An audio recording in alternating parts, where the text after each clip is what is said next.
이번 강의는 지도자로서의 꿈이 있으신 분들이 가장 주목해서 봐주셔야 할 것 같습니다. 현재 대한민국 태권도 협회 도장 지원 사업부에 계시며 부장님으로 계시며 태권도장 교육 및 지원 사업, 승품단 관련 심사 등 또 저도 이거 나와봤는데 전국 태권도장 경영 및 지도법 경진대회도 진행을 하고 계십니다. 네, 오늘 태권도 미래 도장의 비전과 영향에 대해 강의를 해주실 이종천 부장님 모셔보겠습니다. 네, 반갑습니다. 아마 지금 우리 백석대 학생들이 아마 여기에 들어와 있는 거로 제가 알고 있는데요. 제가 학교를 졸업한 지가 꽤 됐어요.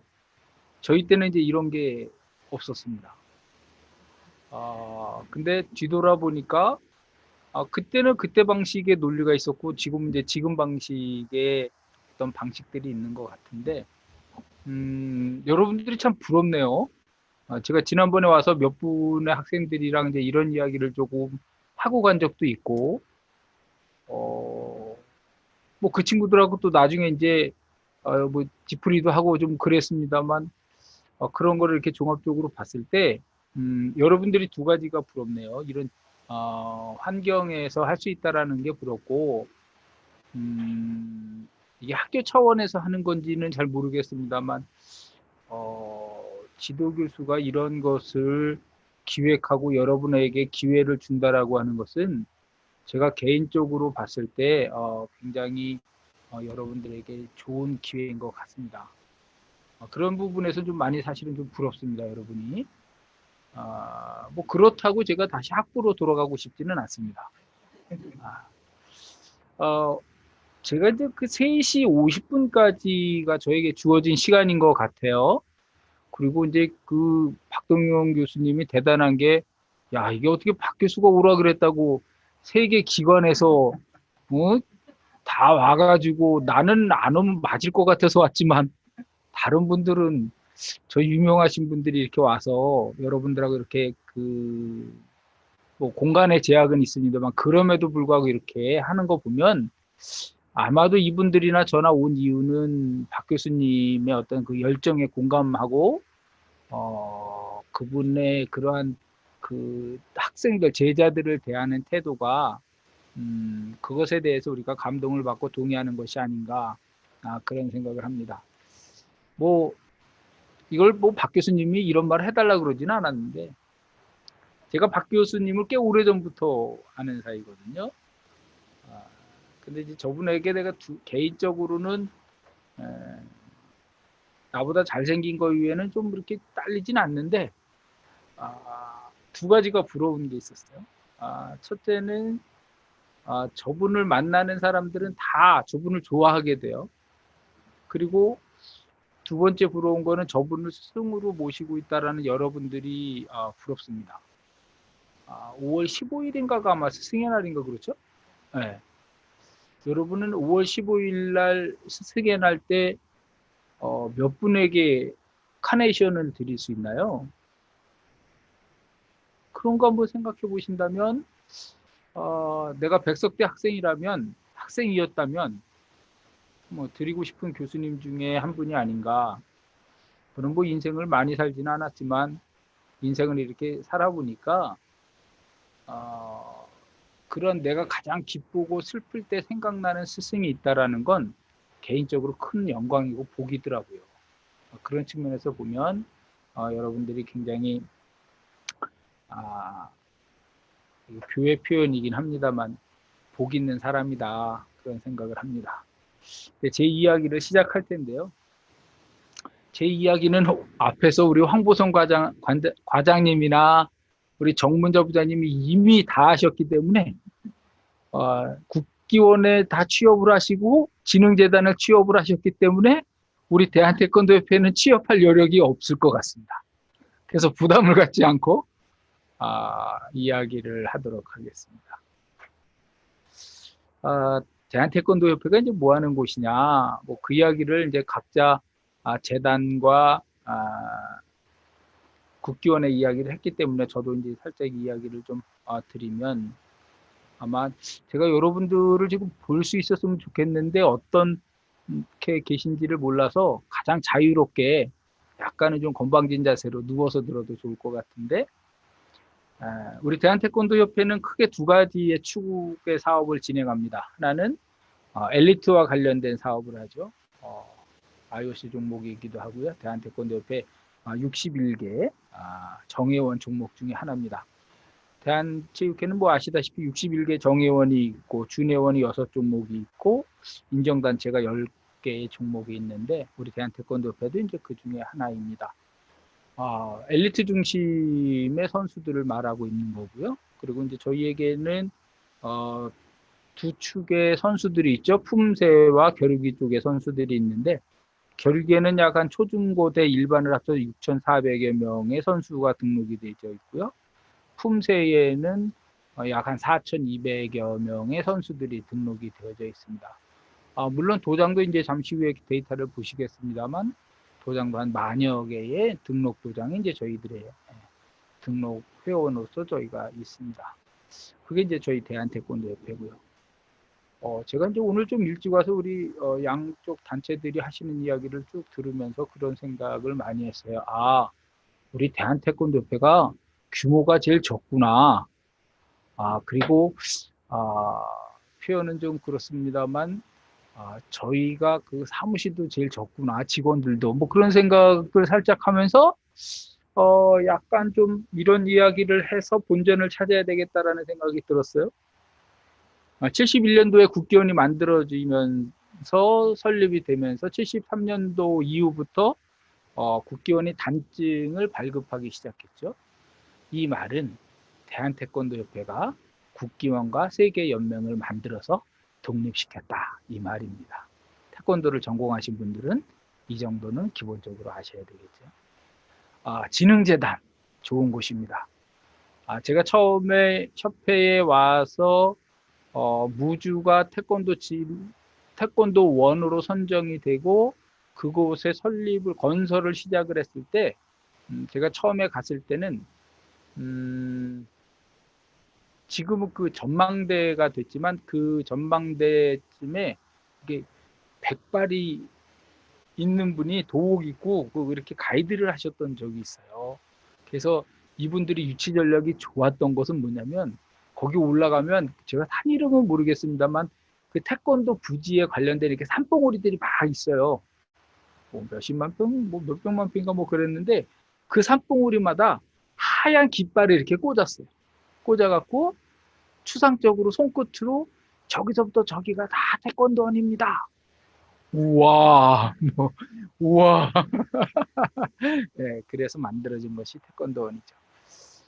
이러한 역사적인 흐름 속에서 이제 그 태권도계가 지금은 세계 국내 기관과 하나의 국제기구가 대한민국에 있죠. 그렇게 해서 이제 구성이 되어져 있고, 아까 정문자 부장이 잠깐 그런 말씀을 하시는 것 같은데, 기관별로의 역할과 기능을 한 번쯤은 재조정을 해야 될 것 같다라는 말씀에 저도 공감을 합니다. 몇 가지 이유 때문인데요. 그것은 지금 태권도를 전공하거나 또는 향후 태권도 업에 종사할 분들을 위해서도 굉장히 중요한 문제라고 생각이 됩니다. 제가 여기까지만 이제 태권도 전반적인 이야기를 좀 드리고요. 저에게 주어진 주제가 이제 태권도장 현황 및 비전에 관한 이야기거든요. 아마 여러분들이 아까도 말씀드렸지만 이미 뭐 진흥재단에 취업을 굳히신 분부터 시작해서 국기원에 굳히신 분들이 많을 거라고 생각을 하고 저희는 그럼에도 불구하고 약간의 직원과 도장 현장에 계실 분들을 위해서 우리 태권도 도장의 현황 및 그리고 비전이 과연 태권도장에 있는가라는 그런 이야기를 좀 하고 싶습니다. 제 이야기가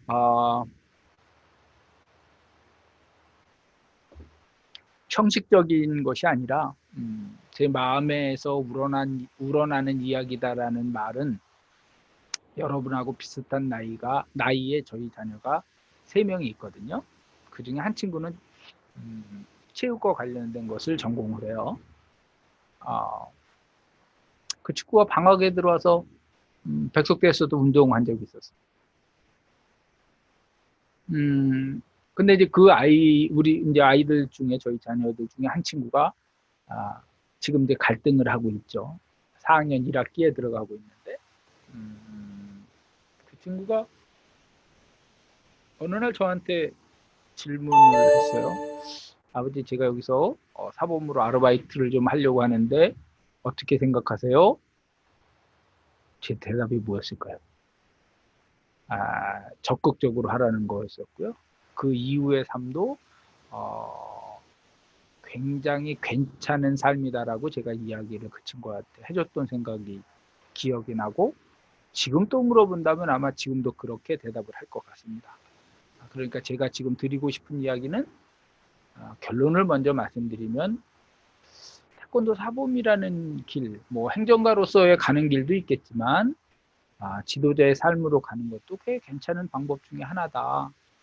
그런 이야기들을 좀 먼저 드리고 제 이야기를 시작하겠습니다. 제가 서두에도 말씀드렸지만 인간에게 가장 힘든 것은 자신을 알고 변화시키는 것이다. 이것이 뭐냐면, 여러분, 제가 무슨 말을 한들 여러분이 모르는 게 있겠습니까? 이미 다 알고 계시겠죠. 그리고 어쩌면은 여러분들은 저보다 더 많이, 그리고 더 빠른 속도로 정보를 얻을 수도 있고 적용시킬 수도 있는 그런 나이에 있죠. 그러니까 제가 하는 이야기가 여러분에게 새로운 정보가 될 수도 있지만 이미 알고 있는 정보일 수도 있어요. 또 여러분이 어떻게 살아야 된다라고, 뭐 인생을 많이 살지도 않은 선배 3명이 나와갖고 이렇게 저렇게 얘기하는 것이 때로는 잔소리가 될 수도 있을 거다라는 생각이 되거든요. 그러나 그것은 그냥 주어진 것이 아니라 아주 값진 값을 치르고 얻은 경험이라고 하는 거거든요. 그러니까 그것이 여러분의 결국은 뭐냐면 여러분이 선택하셔야 된다는 거거든요. 저에게 주어진 시간 3시 50분까지 저랑 이제 이 온라인상에서 만나시게 되는데, 한번 쭉 들어보시고 그렇구나 라고 생각이 되시는 부분이 있다면 선택과 결정을 하시면 될 것 같고요. 아닌 것은 그냥 듣고 넘어가는 그럼 뭐 시간이 돼도 관계없습니다. 오늘 저는 이 6가지의 내용을 가지고 여러분에게 주로 이야기를 할 텐데요. 요 이야기 전에 이 시간에 듣는 학생들이 누군가 이제 박동영 교수님한테 여쭤봤더니 학생들이래요. 그래서 내 경험을 먼저 살짝 이야기를 해주고 학생들하고 이야기하는 것도 괜찮겠다. 뭐 그런 생각을 했습니다.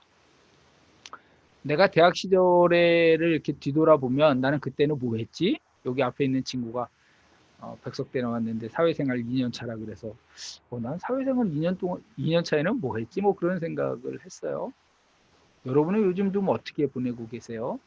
코로나로 인해서 뭐 학교 쉽지 않을 것 같고 모든 일이 쉽지 않을 것 같은데, 우리는 지금 누구도 경험하지 못한, 누구도 정답을 제시할 수 없는, 왜냐면 경험치가 없기 때문에, 데이터가 없기 때문에 무엇이든지 말하면 오답이고요, 무엇이든지 말하면 정답일 수도 있어요.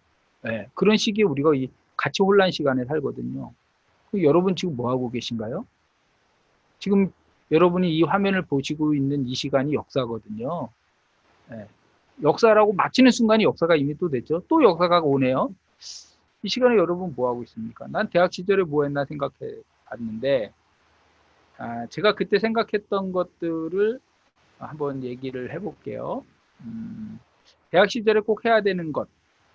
아까 제가 지난번에 와서 잠깐 이야기를 했는데, 사랑하라, 공부해라, 일해봐라, 뭐 이런 이야기들을 했는데, 여러분들이 여러분 인생의 원칙을 세우는 시간이 필요로 해요. 근데 그것이 사회에 나와서는 쉽지 않습니다. 사회에 나와서는. 또 사회가 그런 기회를 잘 주지 않습니다. 기회도 잘 주지도 않지만 그렇게 기다려주지 않습니다. 사회는 학교가 아니거든요. 학교는 두 가지를 하죠. 하나는 지식을 주기도 하지만 실수와 실패를 수용해 주지 않습니까? 사회는 그렇지 않아요. 그래서 여러분들이 인생의 원칙을 세워야 돼요. 제가 지난번에 잠깐 말했는데, 예를 들면 살까 말까 망설일 때는 사지 않는다. 뭐 갈까 말까 망설일 때는 가지 않는다. 줄까 말까 망설일 때는 주지 않는다. 뭐 이러한 삶의 원칙들을 세워야 되죠. 그런 원칙들. 예를 들면 뭐 하여간 그런 원칙들을 세우시길 꼭 부탁을 드리고요. 두 번째 제가 말씀드리고 싶은 것이 경청하는 연습을 꼭 하라고 말씀을 드려요. 여러분한테 친구가 있다면 어떤 친구가 좋아요? 여러분한테 말을 많이 하는 친구가 좋아요? 여러분 이야기를 들어주는 친구가 좋습니까? 들어주는 친구죠. 이건 대화의 기본이기도 하지만 삶의 가장 기본적인 자세예요. 남의 이야기를 들어주는 사람이 굉장히 중요한 가치를 지닌 사람이라고 봐요. 근데 그것을 그냥 들어주는 것이 아니라 경청하는 거거든요. 마음을 다해서. 이 경청을 하게 되면 무엇이 생기냐면 수용성이 좋아져요. 수용성이 좋아져요. 이 수용성이라고 하는 것은 자기 기준이 있어야 남의 것을 받아들이고 수용해서 내 것화 또는 그에게 줄 수도 있는 거거든요. 그래서 경청하는 태도를 기르는 것은 굉장히 중요한 문제입니다. 세 번째 추천하는 것은 여러분의 가치를 세우는 원칙 세 번째는 여러분이 인생을 사회에 나와서 살 때 나는 소유 중심이냐 가치 중심이냐라고 하는 여러분 삶의 큰 원칙을 세우셔야 돼요. 이 말을 좀 풀어서 하면 나는 물질적, 즉 돈을 많이 버는 데에 내 삶의 전부를 가느냐 아니면 내 삶의 의미와 가치를 부여하는 것에 더 중요한 가치를 부여하느냐 이 원칙을 세우셔야 돼요. 네. 여기 지금 잠깐 나와 있는데 그 잘 쓰여진 책 중에 하나가 소유냐 존재냐라고 하는 책에 에릭 프롬의 책을 제가 권해드리고 싶어요. 제가 오면서 책을 몇 권 좀 갖고 올까? 그런 생각을 좀 했는데 그러기엔 좀 그런 자리는 아닌 것 같아서 그냥 왔는데 이런 책들을 한번 읽어보기를 권해요. 뭐 요즘 나오는 거 같은 것은 뭐 코스모스 같은 거 그리고 가장 제가 좋은 책을 한 권 추천하면 성경책입니다. 종교적 책으로서가 아니라 그냥 문자 활자로서의 성경이에요. 좋은 책이에요. 한번 읽어보세요. 특히 신약 쪽의 책들을 한번 읽어보시면 좋아요. 그 다음 요즘 제가 하고 있는 겁니다. 나이 50 중반에 대해서 하고 있는 건데 노후라고 말하는 연습을 하고 있어요. 노후라고 말하는. 이게 뭐냐면 살다 보니까 노후라는 단어를 잘 안 쓰게 돼요. 특히 우리 같이 특히 여러분 같이 수직 문화에 익숙한 분들은 쉽지 않아요. 선배가 부당하게 뭘 사오라 그러거나 그러면서 네 돈으로 이럴 때 노후라고 말할 수 있어요? 쉽지 않죠. 선배가 부당한 무엇을 요구했을 때 노후라고 말할 수 있어요? 쉽지 않고. 근데 그것이 학생 때만 있느냐? 이 사회는 더 많아요. 그런데 노후라고 말하는 데는 기술이 필요해요. 그 노후라고 말하는데 가장 첫 번째 대상이 누구여야 되냐면 나 자신이어야 돼요. 내가 바르지 못한 것, 원칙에 벗어나는 것, 규칙에 어긋나는 것, 부정이라고 하는 것, 거짓이라고 하는 것에 내 자신이 놓여 있을 때 내가 나한테 노후라고 말해야 돼요. 근데 이것이 연습이 필요해요. 아주 뭐 아닐 것 같은데 진짜 연습이 필요해요. 두 번째는 타인에게 노후라고 말할 수 있어야 돼요. 이거는 정중한 노후를 해야 돼요. 정중한 노후. 그래서 죄송하지만 지금 뭐뭐 주신 말씀에 대해서는 제가 그렇게 할 수 없어요. 죄송합니다. 그건 제 원칙에 어긋나는 일입니다. 또는 그것은 규정에 어긋나는 일입니다. 또는 그것은 남에게 피해를 주는 것 같아서 저는 주신 말씀은 이해는 하지만 그렇게 할 수는 없을 것 같습니다. 라고 정중하게 말하는, 정중하게 놓으라고 말하는 연습을 하셔요. 여기에서 중요한 건 자기 감정을 담아요. 자기 감정을 솔직하게 표현해요. 그러면서 놓으라고 말해야 돼요. 이게 감정 싸움이 되면 안 되거든요. 그러니까 여러분 때 이 연습을 자꾸 해야 돼요. 그러니까 감정적 반응이 아니라 감정을 성숙시켜서 놓으라고 말해야 돼요. 이것이 제가 개인적으로 요즘 하고 있는 그런 겁니다. 네. 아까 책 얘기가 나왔는데 책 얘기 잠깐 할까요? 이러다가 내가 해야 될 얘기 못 할 수도 있는데 예를 들면 가치가 얼마나 중요하냐면 저는 출퇴근을 하는데 1시간 50분이 걸려요. 그러니까 하루에 4시간을 소비하거든요.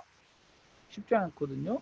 근데 제가 그 4시간을 여러 가지 방법을 해봤는데 요즘 제가 전철을 타고 출퇴근을 하는데 가장 오래 걸리는 전철을 이용하기 시작했어요. 그 이유는 책 때문이에요. 하루 24시간 중에서 온전하게 내가 나를 위해서 나에게 쓸 수 있는, 나만이 쓸 수 있는 시간, 그 시간이 4시간인 거예요. 그럼 그 시간에 내가 가장 하고 싶은 일을 해야 돼요. 그때 나는 행복하거든요. 그게 저는 책이었어요. 보통 하루에 1시간 50분이면 한 250페이지 정도를 봐요.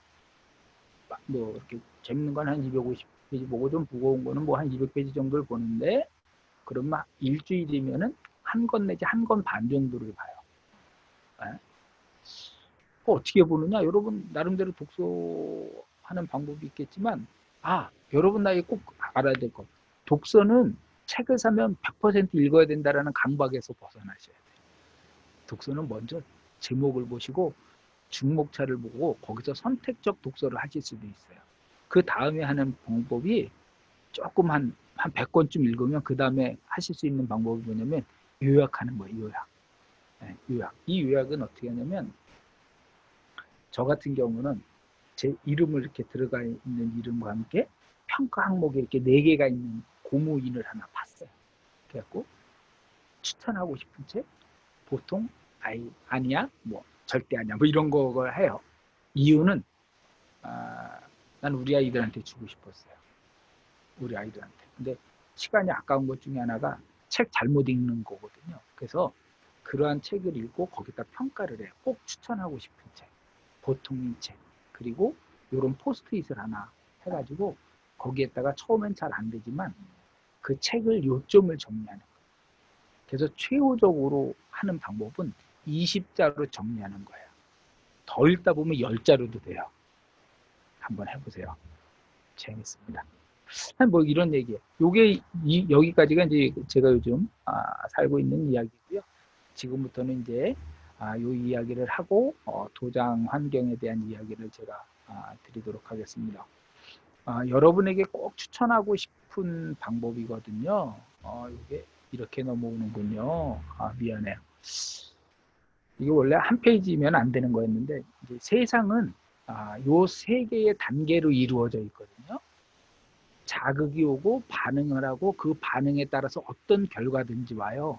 친구지간에도 그러잖아요. 야 오늘 나이트 갈까? 클럽 갈까? 나이트란 말이 요즘 안 하지. 클럽 갈까? 그러면 자극이 오죠. 정보가 입력이 돼요. 그것이 좋은 정보인지 나쁜 정보인지 받아들일 수 있죠. 선택할 수 있죠. 왜냐면 내일이 기말고사라면 여러분은 어떤 반응을 해야 돼요?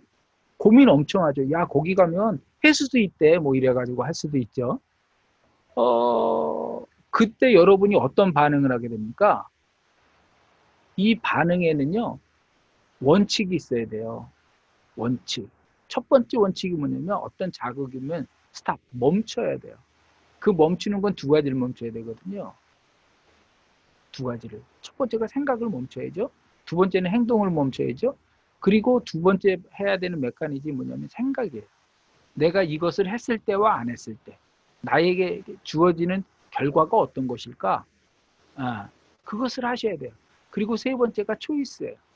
그래서 스탑, 생각, 멈추고 생각하고 선택하고 그리고 그 결과는 여러분이 책임을 지는 그런 메커니즘을 여러분은 꼭 대학 시절 때 만들어 놓으셔야 돼요. 이것이 지도자에게는 굉장히 중요한 덕목입니다. 이 반응에 대한 이 기본적인 메커니즘이 없으면 자극이 오면 바로 반응합니다. 예를 들면 학부형이 와서 어떤 프레임을 걸면 즉각적으로 반응하는 지도자들 많거든요. 이것을 가장 잘하는 집단 중에 하나가 누구냐면 코치 감독들이 이걸 많이 해요. 사모님들도 이거 많이 해요. 야, 하라면 하지 마. 뭐 이런 것들 있죠. 친구지간에도 그렇지 않나요? 부모 자식 간에도 이거 많아요. 사회에서도 굉장히 많아요. 상사가 또는 교수님이 위에 선배가 어떤 자극을 했을 때 나는 어떤 반응을 할 거냐? 이거는 굉장히 중요한 문제입니다. 굉장히 중요한 문제입니다. 그래서 이것이 그 스티븐 코비의 세븐 헤빗에서 가장 중요시하는 기본적인 메커니즘인데요. 사람은 이 반응의 정도에 따라서 성숙한 사람이냐 미성숙한 사람이냐를 정한다 그래요. 이것은 지도자에게 가장 중요한 덕목 중에 하나입니다. 네. 제 인생의 경험상 보면 때로는 빠른 것보다는 조금 늦는 것이 좋습니다. 즉각적인 반응보다는 한 템포 또는 두 번 정도 이렇게 숨고르기를 하고 그것을 이야기하는 습관을 그것을 행동화하는 습관을 여러분은 가지셔야 돼요. 직업이란 뭐냐? 중요한 문제죠. 사전적 의미는 그렇대요. 사람이 살아가는 데 있어서 경제적 활동 수단과 자아 실현의 방법이 그것이 선택되어져서 표현화되는 것이 직업이라고 해요. 한국에는 약 한 9,600개, 미국에는 3만여 종의 직업이 있다고 합니다. 한국에서 만약에 직장인으로 27세부터 55세까지 급여를 받는다면, 물론 쓰지 않고요. 한 22억 정도 모을 수 있대요. 뭐 이 정도는 다 집에 있지 않나요? 에? 뭐 22억 정도면 다 집에 있을 것 같은데 아파트 한 채는 아파트 살 수 있나 이거? 그러고 보니까 우리는 이런 부분에서는 약간은 정상적이진 않은 것 같아요. 그죠? 여기가 맨하탄도 아닌데. 그러니까. 요게 이제 조금 자료가 오래돼서 지금 이거보다는 좀 많이 올랐겠지만, 신입사원의 평균 연봉이 한 3천 중후반, 대기업은. 그 다음에 공기업은 한 3천 초반 정도 되는 것 같아요. 얼마 받아요? 2년차? 210? 그럼 한 세전 세후. 세전. 세전이구나. 그러면은 실제로는 하신? 네, 그러네요. 네. 여러분들 남의 일이 아니죠? 한번 고민해 보세요. 취업하는 사람들이 우리가 이제 무엇을 준비해야 되느냐 이런 스펙을 한번 쭉 봤어요. 그랬더니 이제 뭐 평균 학점, 뭐 그 다음에 평균 학점이 4.0인 경우가 28% 정도 되는데요. 뭐 토익도 990점, 만점도 뭐 기본적으로 해야 되고. 여러분도 만점 하죠? 네. 자격은 뭐 평균 1.3개 정도. 운전면허는 자격에 들어가지 않습니다. 그런 거고요. 연수 경험 0.8회. 저희 대한태권도협회에서 얼마 전에 사람을 공채를 했는데요. 130대 1이었어요. 근데 이제 그 이력서를 보는데 그 정도 다 하지 않나요? 하는데 보니까 이 스펙하고 거의 비슷했어요. 네, 거의 비슷했어요. 다만 연수가 특히 언어가 기본적으로 2개 국어는 기본이었어요. 네, 그래서 3개 국어 정도는 우리 팀에도 보통 2개 국어는 기본적으로 다 하고요. 3개 국어 이상 하는 친구들도 많아요. 네. 여러분 한번 참고해 보시고요. 네. 이런 것들을 하는 것이 사범이죠. 네. 사범. 사범하고 똑같은 그룹이 하나 있는데 그게 의사입니다. 왜냐면 일단 옷도 똑같고요. 의사가 되는 기간과 사범이 되는 기간이 비슷해요. 총 11년 정도 걸리거든요. 레지던트까지 맞춰서 전문의가 되는데 보통 11년이 걸려요. 물론 이제 중간에 떨어지지 않는다는 전제가 붙고 우리 태권도도 쉬지 않는다는 전제가 붙으면 계산 한번 해보세요. 아까 황보성 과장님이 그런 얘기 좋은 얘기 많이 해주셨는데 사범이 되는 데까지 한 11년 정도 걸립니다. 이 두 집단이 비슷한데 사회적으로는 어떤 평가를 받나요? 그럼 여러분이 한번 생각해 보세요. 의사라는 하얀 옷을 입고 있는 분과 사범이라고 하는 하얀 옷을 입고 있는 분이 두 그룹이 있는데 우리 사회적으로는 어떠한 평가를 받고 있나요? 한번 여러분 생각해 보십시오. 사범이 왜 힘들까? 대부분의 직업은 지식 공부에 중점을 둬요. 그죠? 예. 지적인 영역이 풍성하면 되거든요. 그런데 이 운동이라고 하는 것이 힘든 이유는 이 마음의 공부도 하지만 몸 공부라고 하는 또 하나의 옵션이 있어요. 그래서 이게 힘들어요. 그 김용옥 교수 같은 경우는 임신자 교수를 보고 하는 말이 저 사람이 진정한 공부의 표본이다라고 말을 했거든요. 왜냐하면 몸과 지식을 같이 공부한 사람이다라고 이야기를 했어요. 그래서 그 많은 사람들이 한쪽에 일을 하죠. 몸 공부를 잘한다거나 마음 공부를 잘한다거나. 근데 지금 시대에는 이 두 가지 중에 우리 태권도계 같은 경우는 어느 한쪽만 선택해서는 할 수 없습니다. 예. 이 지금 태권도계 같은 경우는 두 가지를 다 잘하셔야 돼요. 제가 이렇게 여쭤볼까요? 여러분 스승을 모실 때, 여러분 스승을 선택할 때 굉장히 지적인 능력과 몸의 능력이 뛰어난 분에게 배우고 싶습니까? 아니면 무지한 분에게 배우고 싶습니까? 이제 여러분이 그 스승이 될 수 있는 나이가 점점 다가오잖아요. 그러니까 여러분은 준비하셔야 되죠. 근데 준비를 두 가지를 다 해야 된다고. 그러니까 힘들면 빨리 포기하고 지식 공부 쪽으로 가세요. 뭐 변호사나 의사 이쪽으로만 가도 돼. 그죠? 근데 사범이 되려면 공부도 몸 공부도 같이 해야 돼요. 이 두 가지 어느 한쪽으로 치우치면 안 돼요. 태권도 사범은 1940년대부터 시작이 됐다라고 보여질 수 있어요. 태권도 도장의 기원을 우리가 그렇게 볼 수 있거든요. 태권도 사범이 된다 그래가지고 여러분에게 여러분 인생에 어떤 라이프 자켓을 주지는 않습니다. 태권도 사범이 쉽지는 않습니다. 다른 직장 모두가 쉽지는 않지만 태권도 사범은 특히 그렇습니다.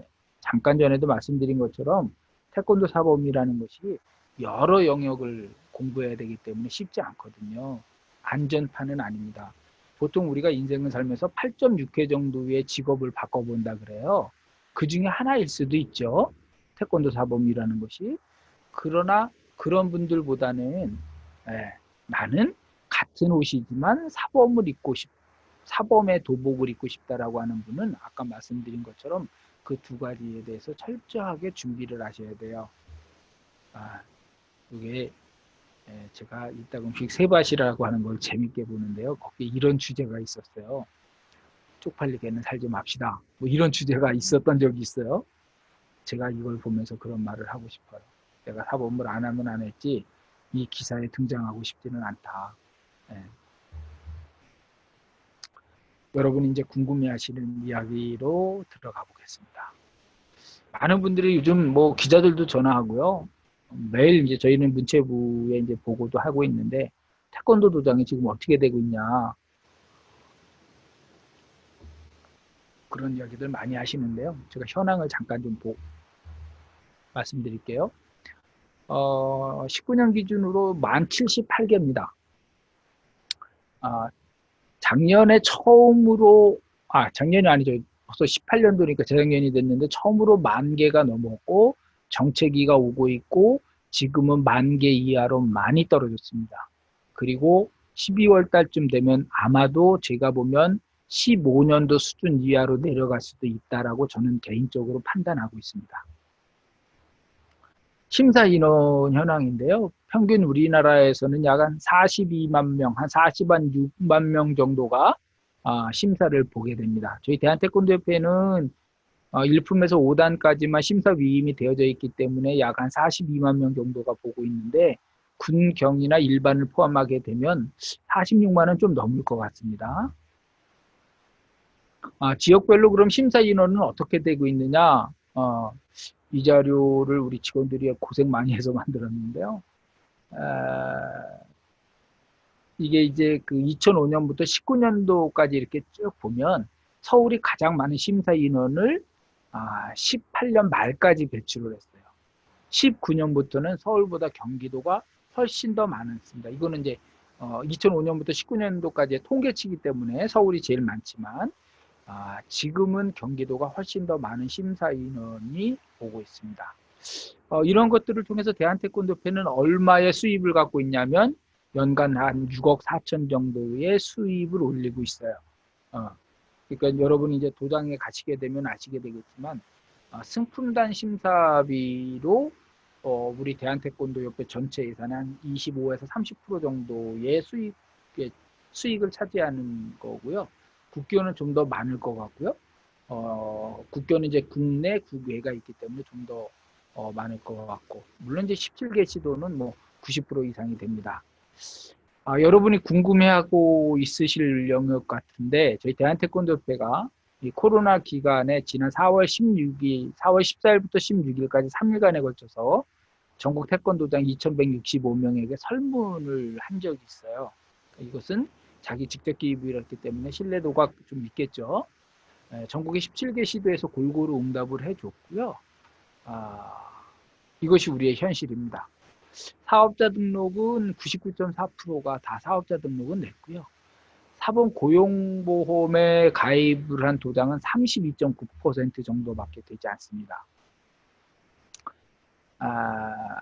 도장당 평균 수령생 수가 19년도에는 103명으로 응답을 했는데 이때 당시에 4월까지는 60.1%가 줄었어요. 근데 이 103명도 굉장히 많은 수치거든요. 아마 잘 되시는 분들만 응답을 했나요? 다른 통계에 의하면 평균이 한 60에서 70명 정도 이하라고 말을 하거든요. 근데 하여간 우리가 설문한 것은 그렇습니다. 60%가 줄었어요. 그 다음에 도장당 평균 사보험도 급여도 10% 정도가 줄었고요. 임대료도 좀 감소를 했고 평균 수련비, 그러니까 인컴, 관장님들이 한 달에 얼마 정도를 버는 것을 물어봤더니 평균 약 한 1,300여만 원을 버시더라고요. 적은 돈은 아니지만 여기에는 지출 요인이 있을 것 같습니다. 가장 중요한 거는요, 월 얼마를 손실을 받냐라고 여쭤봤더니 월 손실 금액이 1,700이었어요. 1,700. 이건 상당한 손실이거든요. 그러니까 결국은 지금 태권도장들은 대부분이 마이너스 경영을 하고 있다라고 볼 수 있습니다. 그리고 우리는 코로나 기간에 평균 5.7주 정도를 휴관을 했거든요. 그러니까 한 5달, 한 달 반 정도는 수입이 없었다는 이야기거든요. 그래서 지금 굉장히 어렵죠. 그래서 이 누적치가 지금 계속 쌓이고 있는데, 뭐 지역마다 다르긴 합니다만 제가 개인적으로 우리 지도자들에게 들은 바로는 전국적으로 평균 한 60% 정도, 도시는 60%, 농어촌 지역 같은 경우는 한 70% 이상 정도가 올라온 것 같습니다. 그나마 다행인 것은 2, 3, 4월 달에 들어와야 되는 친구들이 지금 조금씩 들어오고 있다고 하는 희망적인 이야기가 하나 있고, 두 번째는 여러분도 한번 관심을 가져보십시오. 저희가 8월 초부터 청년 일자리 경험 지원 사업을 시작을 합니다. 이것은 정부에서 하는 사업인데요. 태권도 도장에 취업을 하시게 되면 80만 원씩 저희가 6개월을 지원해 드립니다. 그리고 그 이후에도 정규직으로 전환됐을 때 또 정부에서도 지원을 한다고 합니다. 그래서 여러분들이 이러한 사업들은 한번 참고해 보시고요. 도장이 이렇게 어려운데 그나마 조금 희망은 보이고는 있지만 매우 어렵다. 현실적으로 그런 말씀을 좀 드릴 수 있습니다. 구체적으로 이 통계 자료를 한번 보시면 이해가 되는데요. 2019년도에 전체 심사 응심 인원이 약 한 42만 명 정도 됐거든요. 그래서 2019년도 1월부터 6월까지의 심사 인원이 16만 4천이었어요. 근데 2020년 코로나 기간에 얼마를 받느냐? 5만 8천이 받았어요. 절반 이상이 줄었거든요. 이거는 이렇게 표현할 수도 있어요. 좀 극단적인 표현이지만 수입이 절반 이상 줄었다는 얘기예요. 굉장히 경영적 측면에서는 위험한 수치고요. 한 가지 더 말씀을 좀 드려볼게요. 이것이 97년부터 2019년까지의 승품단 심사 인원 추이입니다. 여기에서 우리가 관심 있게 봐야 될 거는 지금 그 코로나19로 인해서 우리가 아주 험난한 시절을 보내고 있죠. 이와 비슷한 시절이 두 번 있었지 않습니까? 가장 셌던 것이 신종플루였었는데요. 우리가 2009년도에 발생한 이 신종플루 기간이 회복이 되는데 약 4.5년이 걸렸어요. 이 말은 뭐냐면 이 코로나 팬데믹도 우리가 회복을 하는데 그럼 과연 얼마가 걸릴 것이냐? 저는 4년보다 훨씬 더 걸릴 수도 있다고 보여집니다. 이 신종플루는 어, 이게 마무리가 되는 시점이 명확했었거든요. 근데 신종플루는 그것이 명확하지 못해요. 그리고 신종플루는 비대면이라고 하는 문화적 결과물을 낳지 않았어요. 근데 코로나라고 하는 것은 비대면이라고 하는 전 인류가 경험하지 못한 새로운 문화를 만들어냈어요. 그것이 얼마나 중요한 것인가는 제가 좀 이따 말씀을 한 번 더 드리겠습니다만, 전 역사를 통해서 보면 전례가 이렇게 큰 환란이 왔을 때 회복 기간이 5년, 4.5년이 걸렸는데 우리 코로나 지금 이 상황은 얼마나 걸릴지 굉장히 사실은 암담합니다. 그리고 이제 네 번째로는 우리 태권도장 지원 사업, 대한태권도협회에서 하고 있는 사업을 말씀을 드려야 되는데, 이것은 뭐 많은 사업들을 했는데 여러분하고 한번 나누고 싶은 이야기를 먼저 해보겠습니다. 우리가 2007년부터 2019년도까지를 저희는 1차 지원 사업 기간이라고 보고 있고요. 2차 지원 사업은 올해부터 이제 시작을 하려고 저희가 여러 가지를 준비를 했었는데 이 팬데믹이 와서 저희가 여러 가지를 하지 못하고 있는 그런 상황인데요. 역사적으로 보면요. 태권도가 세계화를 이루는 데 있어서 저는 정말 운칠기삼이라고 생각해요. 정말 계획적이지 않았고 의도적이지 않았고 흔히 요즘 쓰는 단어로 기획에 전혀 신경을 쓰지 못했음에도 불구하고 각 개인의 능력으로 인해서 오늘날의 태권도가 전 세계에 보급이 됐고 올림픽, 아시안게임의 정식 종목이 되었다고 생각을 해요. 제가 감동을 받았던 건 미국의 정우진 사모님 도장에 갔을 때였는데 그 도장에 갔는데 그 사모님이 처음에 도장을 했던 그 도장을 갔는데 그 도장 벽면에 그때 당시 흑인들이 쐈던 그 총흔이 그때도 남아있었어요. 그럼 왜 그러셨어요? 그랬더니 처음에 갔는데 태권도를 배우라 그러니까 야, 저 무슨 이상하게 생긴 애가 하나 와가지고 뭘 배우라는 거냐? 그래서 정우진 사부님이 막 이제 돌도 갖다가 손으로 격파도 하고 벽돌도 갖다 막 이거 하고 막 그랬대요. 그래서 뭔가 보여줘야 되니까. 그래서 만들어진 것이 태권도예요. 정부가 지원해서 아니요. 정부가 지원한 적 거의 없어요. 월남에 파병했던 분들이 개인적인 인연으로 미국에 진출을 했고요. 또 오산을 비롯해서 한국 내 미군 기지에 있던 사모님들이 개인적인 인연으로 가서 미국에서 시작이 됐고요. 그런 여러한 다양한 비계획적인 일들로 인해서 이런 결과물이 나타났거든요. 근데 이 시점에서 우리가 2020년 이 시점에서는 우리가 계획적이고 의도적이고 준비된 태권도로 다시 한번 세계에 보급을 해야 된다라고 저는 생각합니다. 그래서 저희 대한태권도협회에서는 태권도 표준 교육과정이라는 것을 만들었어요. 그것을 왜 만들었을까요? 세상은 표준이 지배합니다. 기준이 지배합니다. 네. 표준과 기준이 있을 때 거기서 파생되어지는 여러 산업과 문화들이 펼쳐지거든요. 근데 기준이 없이는 그것은 전부 다 하나의 그냥 개별화된 상품에 불과하거든요. 우리 태권도가 그렇고. 그래서 우리는 보다 철저히 준비된, 계획된, 의도된 우리의 팬덤층을 만들어야 된다고 저는 생각을 해요. 그게 우리가 2020년부터 해야 될 뉴 태권도 보급 사업인데 지금 이 코로나라고 하는 못된 친구가 나타나가지고 저희 사업도 지금 뭐 다 월스톱되어져 있는 상황입니다만 여러분이 이 시대의 주인공이 되셔야 돼요. 여러분이. 이제 선배님들이 이 고생해서 잘 만들어서 여러분에게 준 태권도를 여러분들은 더 멋진 태권도로 만드셔요. 근데 여기서 가장 중요한 게 있어요. 뉴 태권도라 그래서 태권도 외적 요인을 가지고 태권도로 포장하거나 각색하려고 하지 마십시오. 태권도에 내재되어져 있는 태권도를 구성하고 있는 구성 요소만 가지고도 우리는 충분히 훌륭한 태권도를 만들 수 있습니다.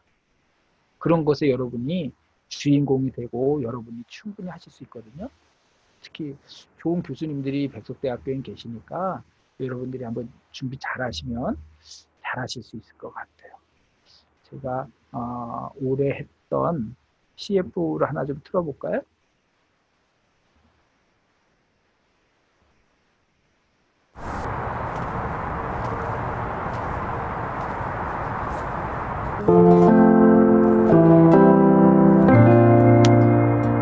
앞차기! 어이! 돌려차기! 아들. 아니, 돌려차기는 허리를 돌려야지. 허리를 돌려서 차야지. 그게 돌려차기지. 다시 한번 해봐. 보여주세요. 어? 돌려차기 보여주세요.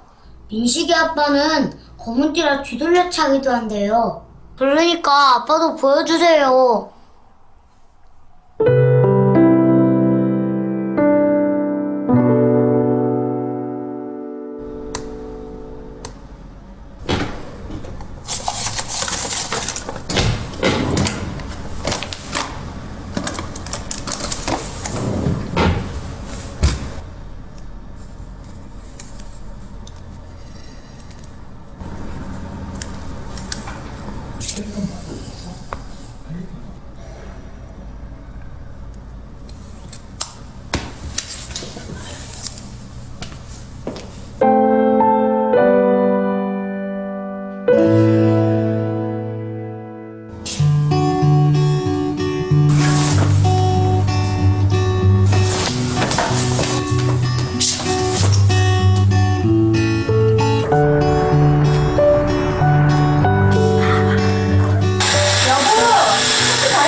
다 했어.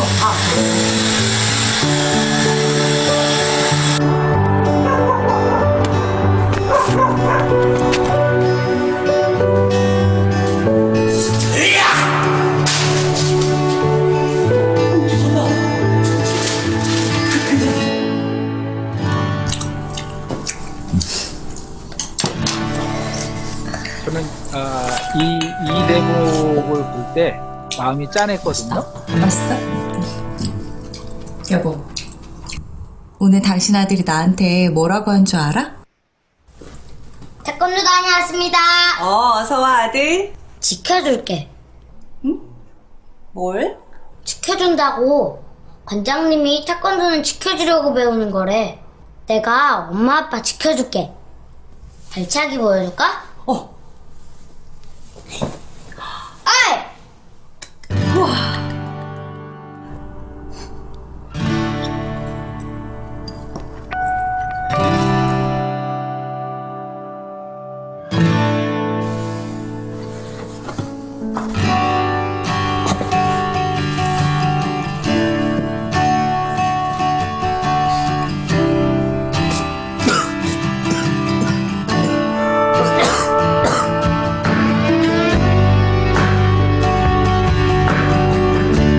너를 처음 가졌을 때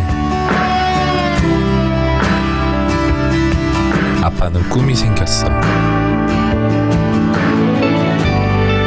너와 같이 운동하는 꿈.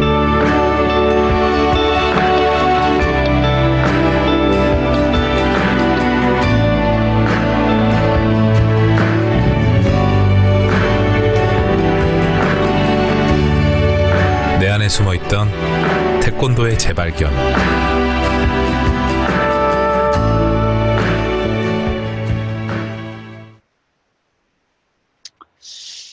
네, 대한민국 남자치고 웬만하면 태권도 다 해봤죠. 군대에서도 해볼 기회 있고, 뭐 어렸을 때 도장 다 다니니까. 이 디스커버리 태권도라고 하는 것을 만들 때는 두 가지였어요. 감성을 또는 추억을 불러와서 자녀 또는 가족이랑 같이 태권도를 하자, 뭐 이런 취지였었거든요. 네. 우리 대한태권도협회가 하는 일들입니다. 교육산업 박람회를 저희가 하고 있고요. 우리 전문 지도자 교육과정이라 그래서 우리 지도자들에게 교육법과 지도법을 전문적으로 하는 것이 있고, 경진대회가 있습니다. 이 경진대회는 경연제로 하고 있는데 한 해는 관장님들을 위한, 그리고 또 한 해는 여러분들과 같이 학생들을 위한 경진대회로 준비하고 있거든요. 한번 도전해 보십시오. 그리고 우리가 이제 미래의 지도자가 되실 분들을 위해서 1년간 무료로 저희가 미래인지 양성 교육과정이라고 하는 것을 여러분이 계신 백석대학에서 진행하고 있습니다. 그리고 이제 저희가 실버 사업에도 중점적으로 하고 있고, 제가 여러분들이랑 잠깐 이야기를 나누고 싶은 이야기가 있습니다. 제가 아까 표준이 세계를 지배한다는 말씀을 잠깐 드렸었는데요. 모든 교육에서도 마찬가지입니다. 특히 대한태권도협회가 이번에 국가 수준의 교육과정을 저희가 이제 만들어서 올해부터 전국 태권도장의 지도자는 의무적으로 이 교육을 들어야 심사추천 아이들을 발급해주고 있거든요. 물론 뭐 제도적으로 약간 뭐 수정해야 되고 바꿔야 되는 것도 있지만, 하여간 큰 틀에서는 우리가 대한민국 태권도협회가 국가 수준의 교육과정을 제정하고, 그 다음에 시도교육청의 수준의 교육과정을 시도협회가 할 수 있게끔, 그리고 그것이 태권도 도장에서 적용될 수 있도록 저희가 그렇게 준비를 했습니다. 간단히 말씀드리면 이런 겁니다. 저희는 태권도 도장에 들어와서 유단자가 되려면, 일품단에 응심을 하려면 18개월의 교육과정을 이수해야지 받을 수 있다라고 정의했습니다. 교육시간은 총 360시간이 돼야 되고, 4개의 필수 교육과정과 3개의 선택과정으로 이루어져 있습니다. 그래서 보통 72주를 수련을 해야 그 사람이, 예를 들면 뭐 제 이름이 이종천인데, 이종천이를 지도한 이종천 관장이 추천해야만 일품단에 응심할 수 있는 이런 교육과정의 틀을 만들었고요. 이런 것들은 예를 좀 더 간단히 말씀드리면, 몇 단, 무슨 띠, 몇 급에서는 어떠한 교육을 받아야 되고 지도자는 해야 한다라고 정의를 이렇게 해놓고 있습니다. 네. 보시면 아마 쉽게 이해가 되실 것 같아요. 여기에서 가장 중요한 것은 평가라고 하는 부분입니다. 두 번째는 지도자에게 선택의 영역을 남겼다는 겁니다. 그래서 70%의 표준을 이수하고 30%의 자율적 선택을 할 수 있다는 겁니다. 이제 여러분이 궁금해할 태권도 현황, 도장 현황을 좀 더 말씀을 드리면, 태권도 진흥법에 의해서 5년에 한 번씩 태권도 진흥 계획을 수립하게 되어 있습니다. 아까 우리 그 정문자 부장님 잠깐 이야기를 해주시는 것 같았는데, 주로 이것은 이제 그 태권도 진흥재단에서 문체부와 함께 이제 업체를 선정을 하고 이렇게 진행이 되는데, 그 데이터를 여러분한테 한번 소개를 잠깐 드려볼까요? 관장님들에게 물어본 사항이죠. 현재 태권도 도장 운영 상황이 어떻습니까? 그랬더니 매우 좋다라고 응답하신 분들은 5.7%밖에 안 되고요. 대체적으로는 한 80% 정도가 별로 그렇게 좋지는 않다, 이렇게 응답을 하셨고요. 마찬가지로 향후는 그럼 어떨 거냐라고 봤을 때도 80% 이상이 어려울 것 같다라고 응답을 하셨습니다. 여러분과 같이 태권도 관련 학과나 또는 있는 대학은 이렇게 되어 있습니다. 4년제는 18개교, 2, 3년제는 10개교, 총 28개교가 있고, 학생으로는 5,231명이 재학을 하고 있습니다. 매우 놀라운 일인데요. 전 세계에서 어느 종목이 이렇게 전문 대학교가 있고 이렇게 많은 학생들이 전공하고 있는 게 있을까요? 베이스볼? 야구학과 있다는 얘기 들어보셨어요? 축구학과는 뭐 한두 개 있는 것 같아요. 근데 대학이 이렇게 있는 거 보셨나요? 5,000명씩이나 있다는데, 이거 전 세계적으로 가능한가요? 가능하지 않을 것 같아요. 유독 태권도가 갖는 아주 특별한 현상인 것 같아요. 그 중에 여러분이 한 분이시죠. 입학 정원이 2009년도에 비해서 18년도에는 이렇게 많이, 거의 절반 정도가 떨어졌거든요. 여러분 가장 흥미있게 보실 것 같은데, 태권도를 수련하는 이유에 대해서 미국, 중국, 프랑스를 포함해서 이렇게 쭉 물어봤어요. 가장 우선순위가 뭐죠? 내 몸을 지키기 위한 거죠. 여기에서 우리의 나아갈 방향이 전 있다라고 보거든요. 그러니까 태권도는 가장 무술적이어야 할 때 이 존재 가치가 성립이 되고 이것이 백년 대계를 이룰 수 있는 거거든요. 태권도가 가장 본연의 자세를 지킬 때 태권도는 가장 큰 경쟁력을 갖고 간다고 봅니다. 제가 개인적으로 그 보스턴에 김재윤 태권도장을 갔을 때였었어요. 거기는 뭐 수련생이 대부분이 85% 이상이 성인부였는데 거기 보면 아시겠지만 아주 세계적인 대학들이 많이 있습니다. 그 중에 이제 그 하버드 대학 교수들이 물어봤는데 왜 태권도 해요? 그랬더니 두 가지로 대답을 하던데요. 하나는 어렵대요. 태권도 하는 게 정말 어렵대요. 그래서 해보고 싶대요. 두 번째는 자기를 바꿔놓는데요. 태권도가. 근데 여러분 잘 생각해 보세요. 제 말 속에 여러분의 미래가 조금 영향을 미칠 수 있을까요? 자기 삶에 영향력을 미친대요. 그 교수는 하버드의 아주 유명한 심리학과 교수였었어요. 감히 그 사람의 삶에 영향력을 태권도가 무엇으로 미칠 수 있을까요? 그건 두 가지가 아닐까요?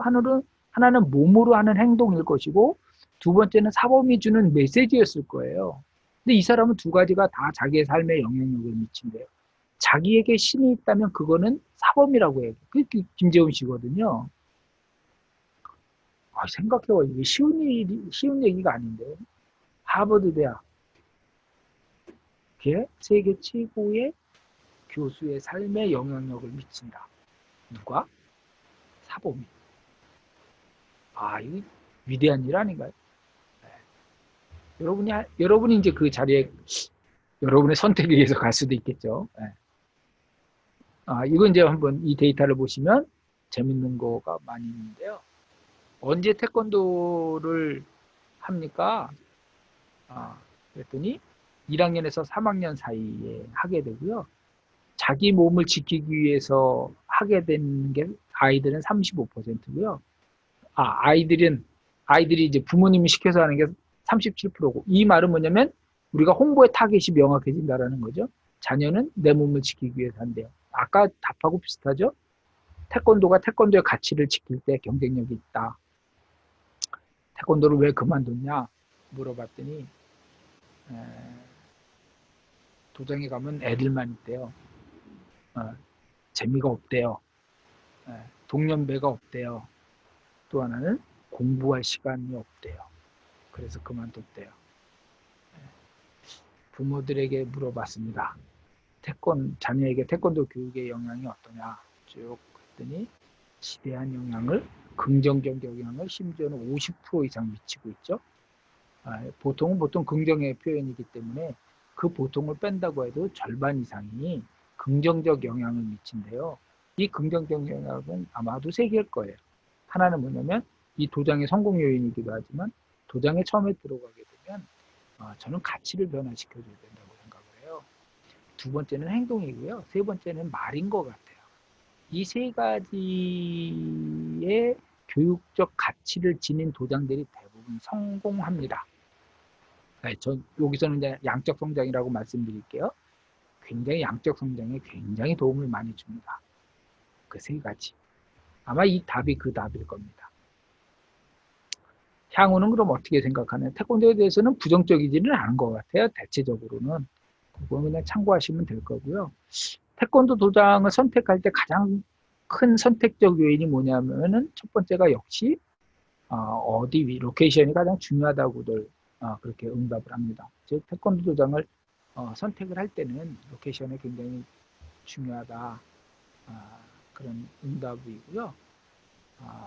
도장 내에서 하고 있는 수련 프로그램이 무엇인가를 봤을 때 가장 큰 것은 역시 77% 정도가 품새를 가장 많이 한다고 했습니다. 교육비는 뭐 약간 연도마다 차이는 있는데 이 데이터가 저는 신뢰가 있을 거라고 생각을 합니다. 평균 전국이 약 12만 2천 원 정도가 됩니다. 지금은 조금 이제 올라서 아마 13만 원 정도가 되지 않을까요? 이것은 여러분 혹시 나중에 도장을 하려고 하시는 분이 계시다면 한번 참고해 보세요. 태권도 도장의 입지 현황은 이렇게 구체적으로 정리가 되는데요. 즉 1000세대에서 3000세대의 아파트 밀집군의 50평대의 상가에서 도장이 이루어지는 것이 약 42%다. 이런 데이터가 있어요. 이거는 저는 조금 신뢰도의 문제를 제기하고 싶은데요. 수련생 수가 평균 117명이다. 이것은 아마도 응답자들이 솔직하게 표현하지 않은 걸 수도 있을 것 같습니다. 네. 성비를 한번 물어봤더니 약 한 7대3 정도, 그리고 초등학생이 63% 정도를 점유하고 있습니다. 관심이 많은 분야죠. 태권도 도장의 근무자와 평균 임금이 얼마나 되나. 평균 임금은 약 한 164만 원, 3만 원 정도. 비슷하시네요.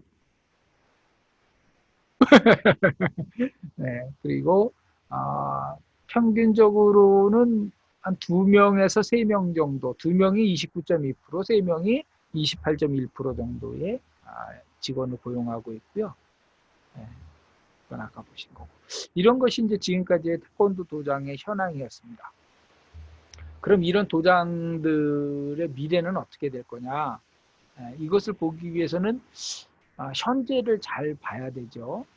현재를 잘 봐야 되는데, 우리 태권도 도장의 성공 요인은 지금 몇 명을 데리고 있느냐도 중요하지만 그 몇 명, 즉 유입의 수련생보다는 현재 다니고 있는 수련생들의 관리가 더 중요하다고 보여지거든요.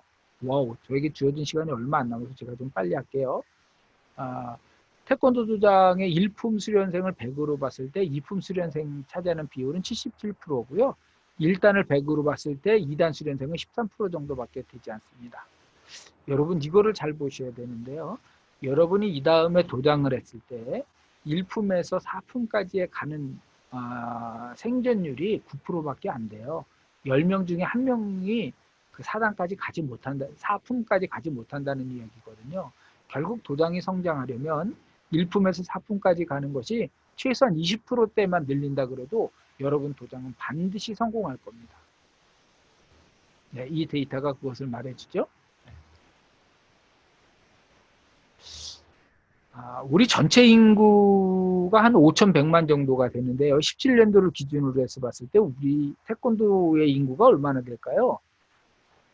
1%가 안 됩니다. 전체 인구를 봤을 때 0.85%, 85명이니까 한 명이 안 되는 거거든요. 그래서 제가 하는 이야기는 뭐냐? 태권도계 모두가 해야 되는 운동은 3% 운동을 해야 된다. 3%. 아니 2%만 해도 2배가 느는 거 아닙니까? 2배가? 그럼 지금 도장보다 지금 수련생이 50이라면 100명이 될 수 있다는 거 아닙니까? 그래서 이 운동을 우리는 해야 된다. 그리고 우리가 5세에서 14세의 아이들이 주로 우리가 주 타겟인데 이들의 태권도 수련도 채 9명이 되지 않습니다. 점유율이. 그러니까 이런 것들을 한번 참고해 보시면 여러분이 도장하시는 데 도움이 될 것 같은데요. 컴퓨터가 멈춰버렸네요. 네. 갑자기 당황스러워졌어요. 네. 잠깐만요. 실장님 이걸 좀 봐주셔야 될 것 같은데요. 로딩이 걸려버리네요.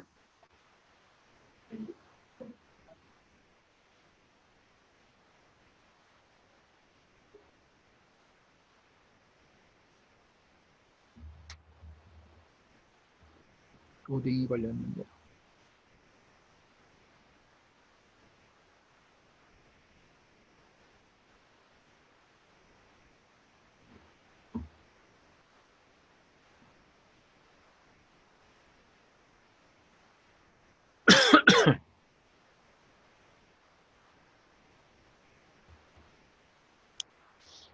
제가 강력한 음모론을 제기를 하면 혜수 씨가 이러지 않았을까.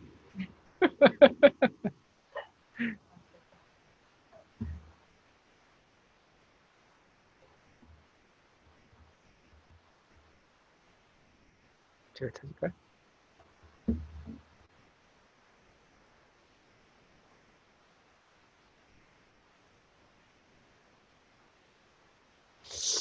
네. 돌아왔습니다. 네. 태권도 도장의 미래. 뭐 몇 가지 요인이 있는데 그 중에 하나가 저는 성인부라고 보거든요. 한 예를 들어 볼게요. 인천 지역의 성인의 추이입니다. 예, 점점 늘고 있죠? 성인과 실버는 구성 요소가 이렇게 됩니다. 성인이 가장 많아요. 그 다음에 실버고 가장 적은 게 청소년이거든요. 근데 우리는 청소년에 집중하고 있어요. 보세요. 시장은 점점 줄어들고 있는데 마켓은 줄어들고 있는데 오히려 타겟은 줄어드는 마켓에만 집중하고 있거든요. 이거는 굉장히 경영적인 측면에서 보면은 불가사의한 일이죠. 우리는 타겟을 변경시켜야 돼요. 그것은 곧 우리의 생존하고도 관련이 있죠. 네. 지금까지 이러한 데이터는 2019년 12월 달까지의 데이터입니다. 문제는 코로나 이후죠. 네. 2020년 1월 중순부터 시작이 된 코로나로 인해서 역사가 누가 그러더라고요. 코로나가 있기 전과 코로나가 있기 후다. 있은 온 후다. 이렇게 나눠진다라고 하는데 태권도 도장도 그럴 것 같습니다. 코로나 전후로 극명하게 바뀔 것 같습니다. 첫 번째 바뀔 것이 대형 도장의 어려움이 아마 현실적으로 다가올 것 같습니다. 그것은 비대면을 요구하고 있고 안전거리를 요구하고 있고 소비자층이 전문성을 요구하고 있어요. 이번에 복관하는 비율들을 제가 이렇게 조사하면서 느낀 것은 교육의 체계가 있는 도장들의 복관율이 훨씬 높았다라는 겁니다. 즉 즉흥적인 교육, 유의 중심의 도장보다는 체계적이고 의도적인 교육이 시행되는 도장의 복관율이 높았다. 그리고 영상 수련을 하면서 영상 수련비를 받는 도장의 특징 중에 하나는 교육의 체계가 있었던 도장들이 영상 교육에 대한 비용을, 인컴을 받을 수 있었다는 그런 결과물이 나왔고요.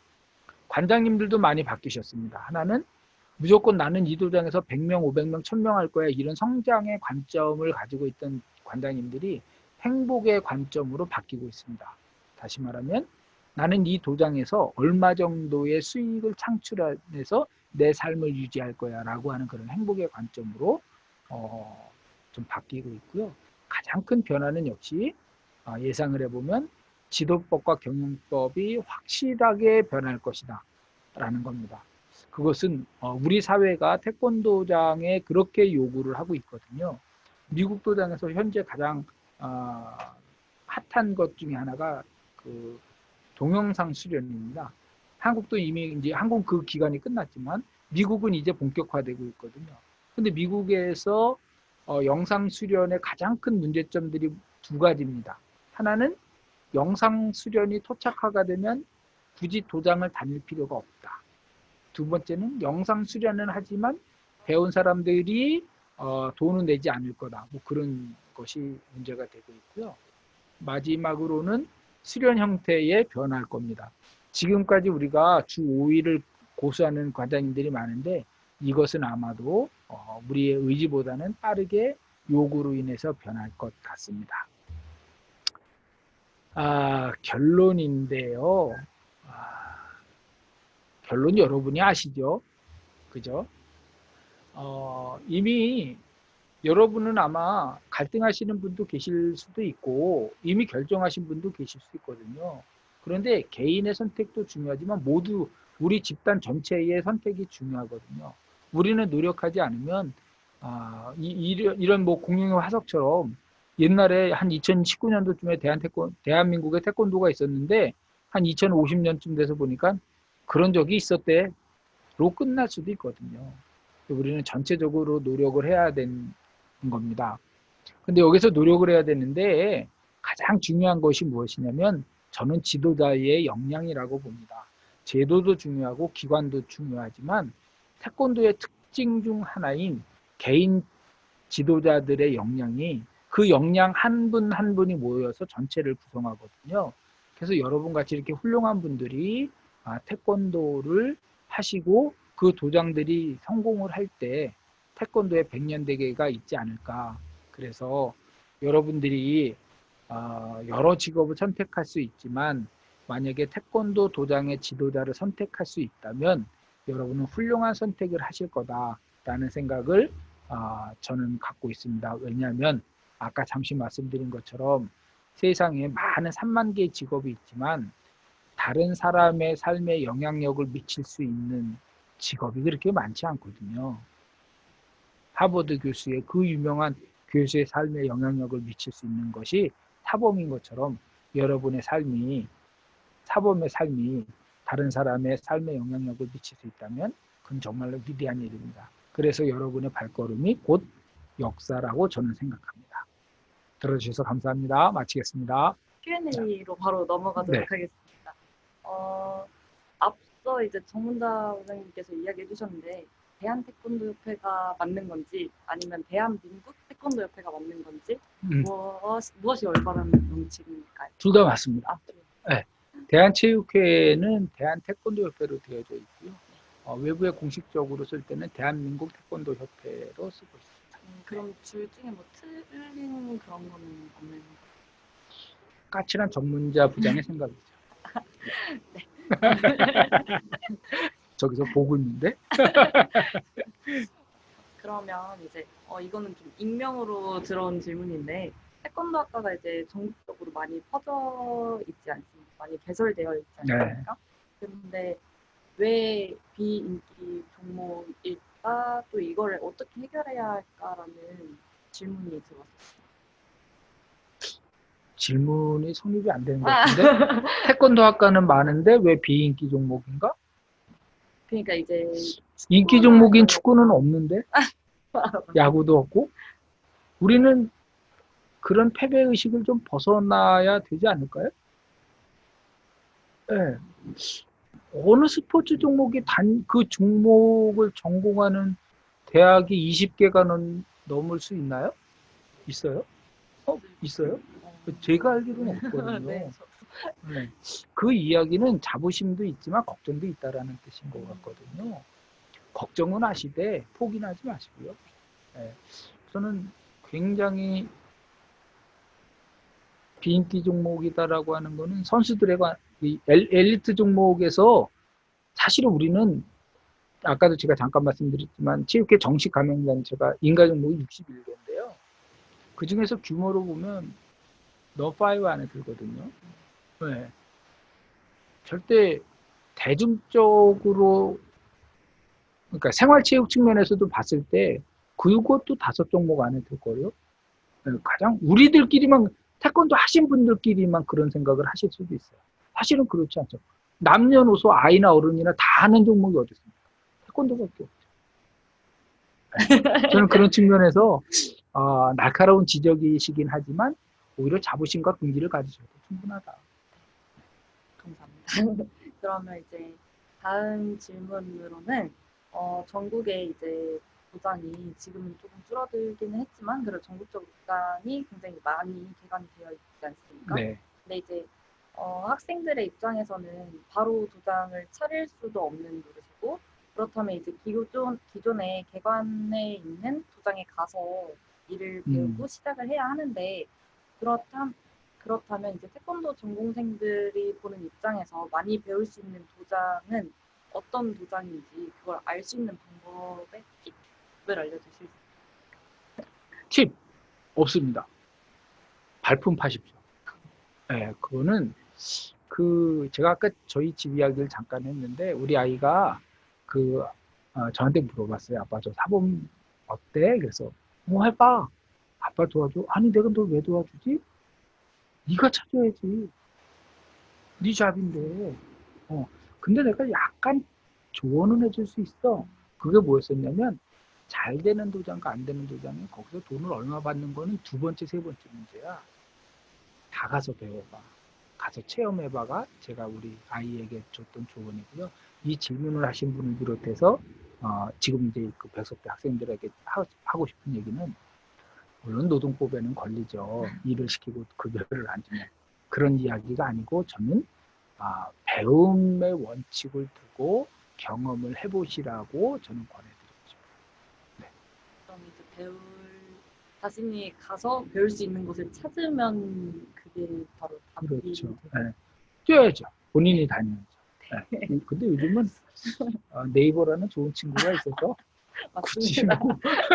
뭐 속상해. 네. 네. 그리고 제가 아까 저기 있는 친구도 질문이 하나가 있다고 해가지고.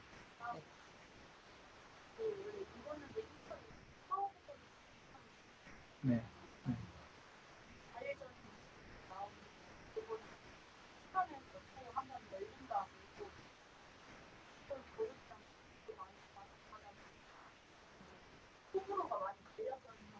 네, 네.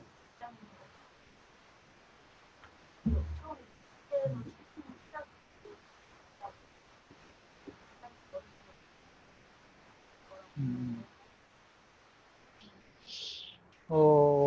그 이야기는 이제 올림픽이 끝난 다음에 태권도가 뭐 발펜싱이다부터 시작해서 여러 가지 아까 말한 그 학생도 아마 그런 취지에서 말했던 것 같은데 비인기 종목이라고 하는 거 이 이야기에서부터 시작이 됐던 것 같은데 그 대안으로 몇 가지 이야기가 나온 것 중에 하나가 이제 파워 태권도였었거든요. 그것을 이제 정부에서도 그렇게 보기 때문에 대한태권도협회를 통해서 지원을 해서 새로운 모형을 하나 만들려고 하는 건데 아시다시피 스포츠의 원칙 중에 하나는 스포츠는 룰에 의해서 바뀌는 거거든요.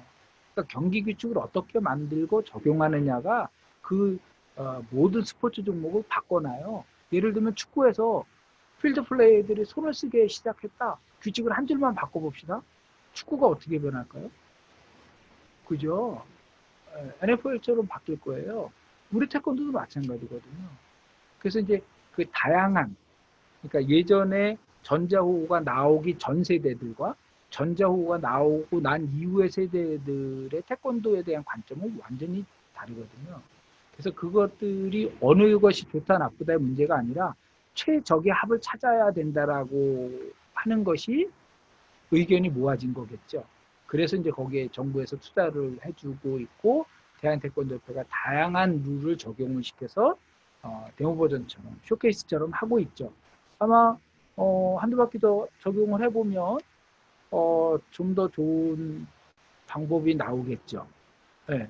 그것이 한국 태권도의 굉장한 장점일 수 있죠. 그래서 아마 예전에는 이제 대한태권도협회가 WT에 그러한 것들을 많이 이렇게 정리도 좀 해주고 데이터도 주고 뭐 이런 경험치를 나누던 시절이 있었거든요. 뭐 지금도 약간 뭐 그러고는 있는 것 같아요. 그러니까 그렇게 하기 위해서는 한국만큼 좋은 시장이 없는. 그래서 그 룰을 한번 만들어 보려고 하는 것 같습니다. 그래서 올해는 춘천에서 하는 것으로 네. 그렇게 결정이 됐습니다. 예. 네, 답변이 잘 됐으리라 생각하고요. 지금 이제 시간이 1분이 남아가지고 마무리 멘트를 해도 되겠습니까? 그럼요. 네. 가능하면 빨리 하시죠. 네, 알겠습니다.